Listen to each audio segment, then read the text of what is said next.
Morning all of you.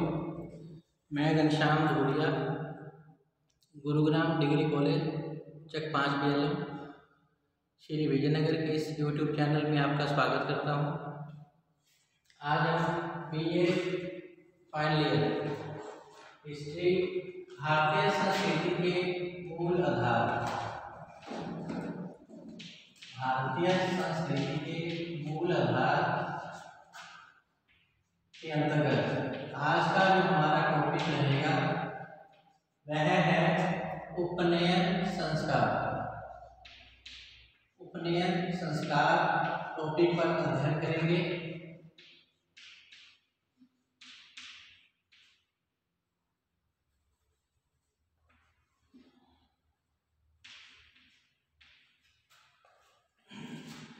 जैसा कि प्राचीन काल में हिंदू समाज में मनुष्य के व्यक्तित्व विकास के लिए संस्कारों की व्यवस्था की गई है।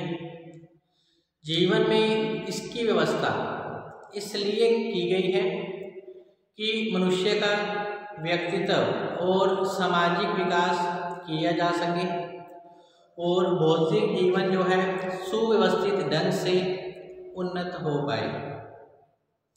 संस्कार का जो आधार है धर्म माना जाता है, जिसके माध्यम से व्यक्ति जो है अपने जीवन को उन्नत, परिष्कृत और सुसंस्कृत बनाता है। प्राचीन काल से आज तक अनेक परिवर्तनों के बाद भी हिंदू समाज में संस्कारों का अपना विशेष महत्व रहा है। मनुष्य अपने धार्मिक और सामाजिक कार्यों को संस्कारों के माध्यम से ही पूरा करता है। इस प्रकार संस्कारों के माध्यम से जो मनुष्य का सामाजिकरण संभव होता है और वह अपने दायित्वों के प्रति जागरूक हो जाता है। इस संस्कारों के संपन्न से व्यक्ति में नैतिक, सामाजिक और धार्मिक विकास संभव होता है। अतः भारतीय समाज और संस्कृति में संस्कारों का अपना एक विशेष महत्वपूर्ण स्थान रहा है। संस्कार का अर्थ साधारणतः संस्कार का जो साधारणतः अर्थ है, संस्कार का साधारणतः जो अर्थ है वह है शुद्धि, परिष्कार अथवा स्वच्छता। संस्कार शब्द का साधारण अर्थ जो है शुद्धि, परिष्कार अथवा स्वच्छता है।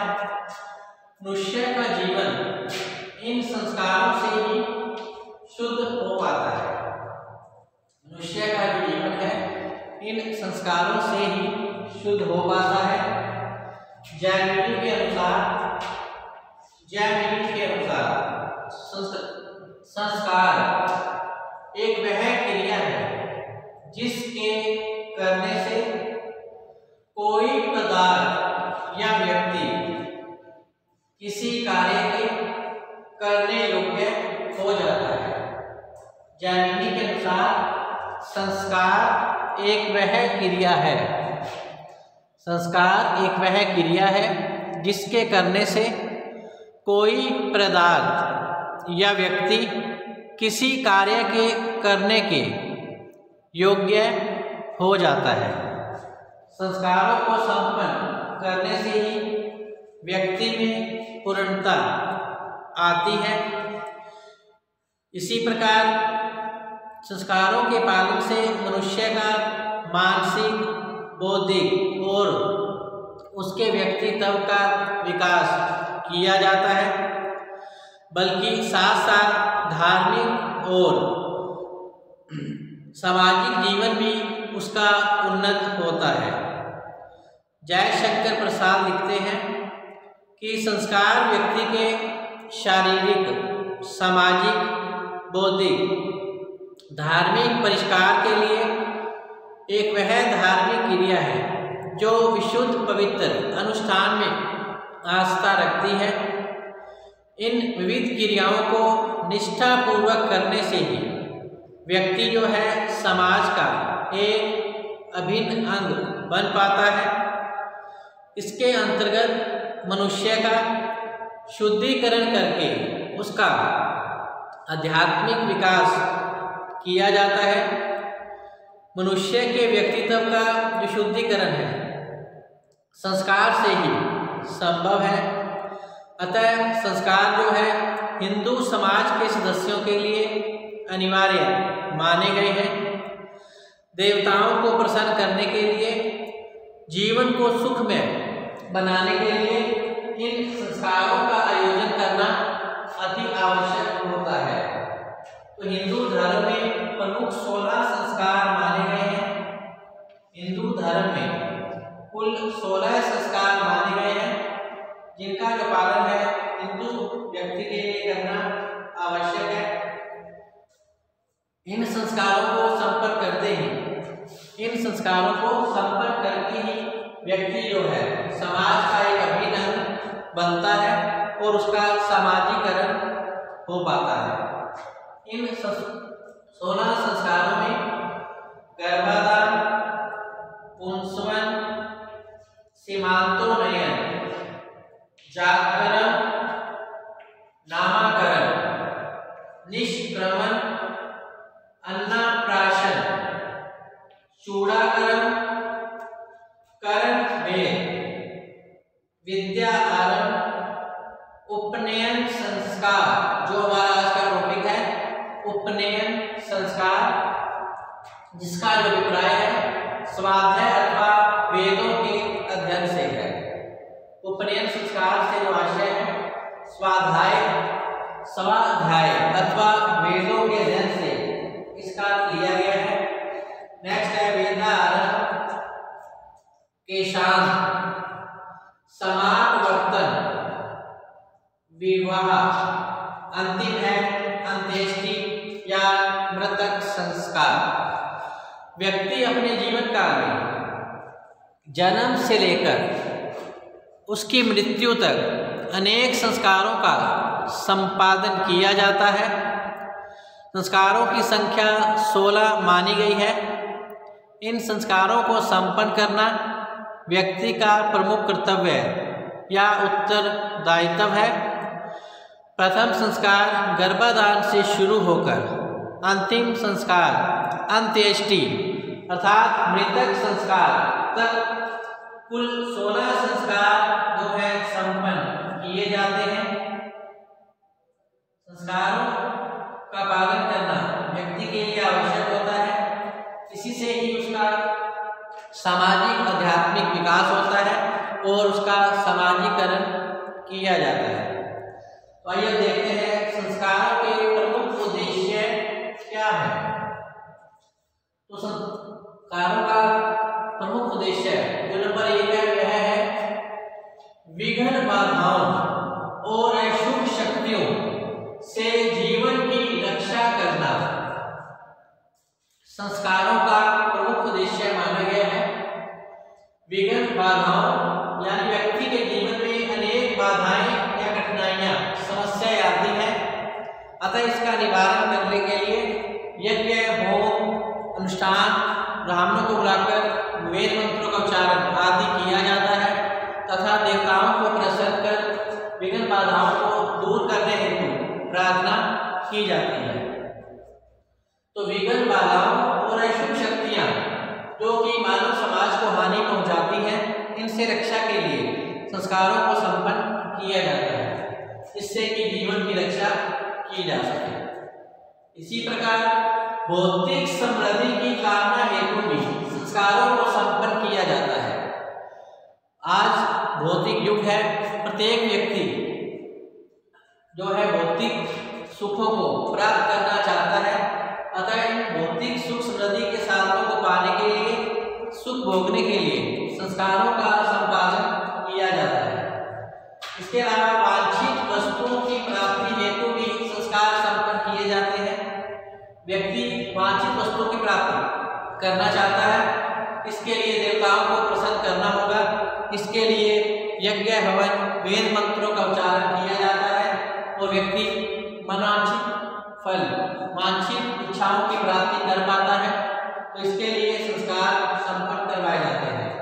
तो वांछित वस्तुओं की प्राप्ति हेतु भी संस्कार संपन्न किए जाते हैं।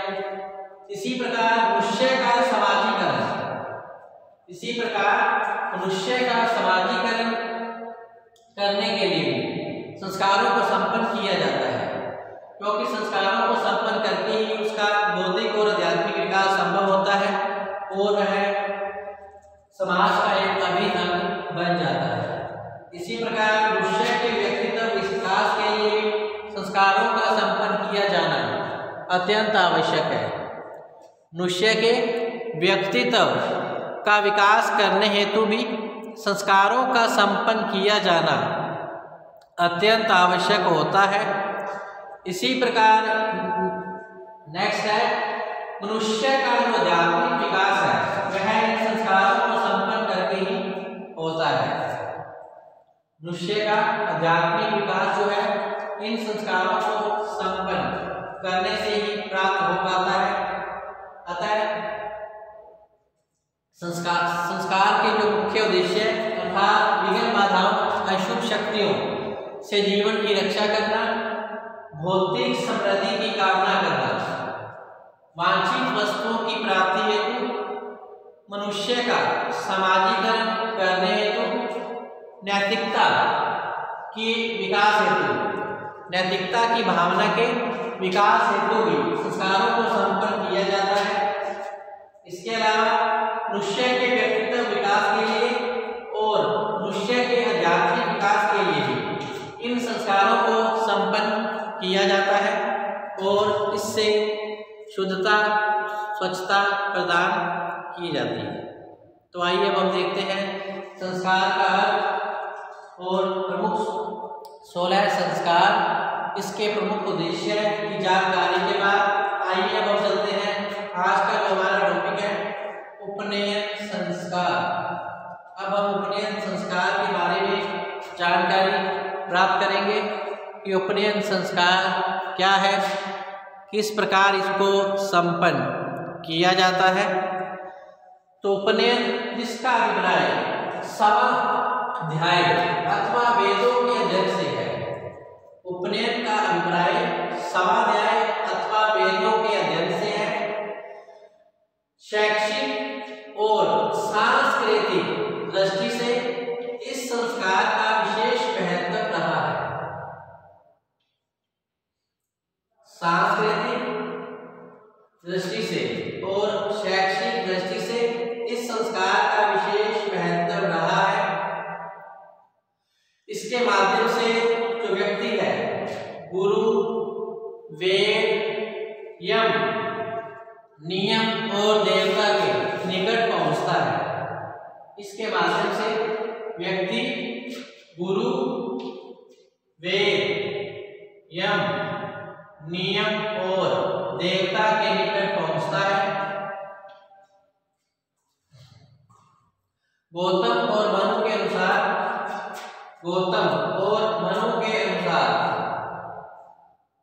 ब्राह्मण बालक का उपनयन संस्कार 8वें वर्ष, क्षत्रिय बालक का उपनयन संस्कार 11वें वर्ष तथा वैश्य बालक का जो उपनयन संस्कार है 12वें वर्ष में यज्ञोपवीत जनेऊ धारण कर यह संस्कार संपन्न किया जाता है।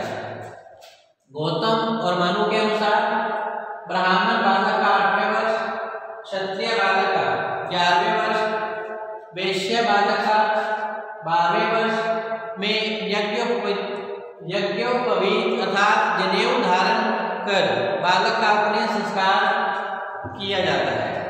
इसके पश्चात ही वह उसे वेदों का अध्ययन करवाया जाता है। तो यह संस्कार संपन्न करते समय बालक को यज्ञोपवीत धारण करने के लिए दिया जाता है अर्थात उसे जनेऊ धारण करवाया जाता है। नव तंतुओं से निर्मित इन 3 डोरों वाला यज्ञोपवीत ब्राह्मण बालक पहनता था। विभिन्न वर्णों के बालकों का यज्ञोपवीत जो है भिन्न भिन्न प्रकार से होता था।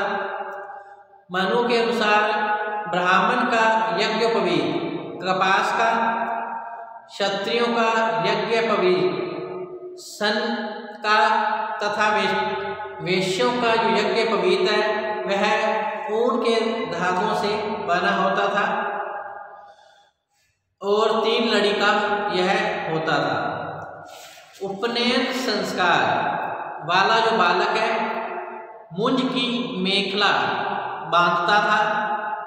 यज्ञोपवीत की ये 3 लड़ियां सत, रज और तम गुणों की प्रतीक थी और ये 3 धागे उसे ऋषि ऋण, देव ऋण और पितृ ऋण की याद दिलाते थे।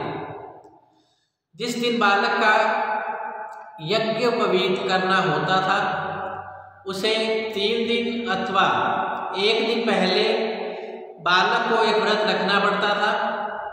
इस व्रत में ब्राह्मण बालक केवल दूध ग्रहण करता था, क्षत्रिय बालक केवल जौ के दलियों में गुड़ मिलाकर खाता था और वैश्य बालक केवल श्रीखंड का सेवन करता था।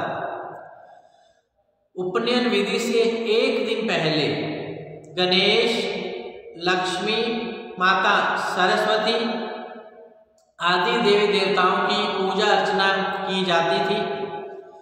रात भर बालक मौन धारण किए रहता था। उपनयन के दिन बालक आचार्य के पास जाता था। उस दिन शोर कराकर बालक स्नान आदि कर लंगोट धारण करता था, कमर में मुंज की मेखला पहनता था। गुरु द्वारा दिए गए उत्तरीय को वह उपयोग में लाता था। इसके पश्चात यज्ञ वेदी के पश्चिम भाग में वह एक आसन पर बैठ जाता था और इस अवसर पर वह आचार्य से कहता था कि मैं ब्रह्मचार्य के लिए आपके पास आया हूँ, आप कृपा करें जिससे कि मैं ब्रह्मचारी हो जाऊँ। आचार्य उत्तर में कहता है कि बृहस्पति ने जिस रूप में इंद्र को अमृत वस्त्र पहनाए थे उसी प्रकार मैं तुझे दीर्घायु, बल और वर्चस्व के लिए वस्त्र पहनाता हूँ। ऐसा कहकर जो आचार्य है यज्ञोपवीत हाथ में लेकर एक मंत्र पढ़ता था। इसके बाद आचार्य यज्ञोपवीत धारण करने के लिए देता था और उसे मृग चर्म तथा दंड प्रदान किए जाते थे।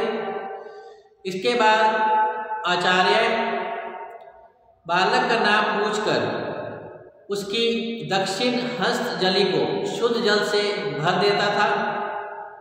फिर अपनी हस्त जली जल से भरकर उस जल को बालक की अंजलि में छोड़ देता था तथा मंत्र पढ़ने के बाद बालक का नाम संबोधन में लेकर हस्तांजलि के जल को नीचे पात्र में छुड़ा देता था।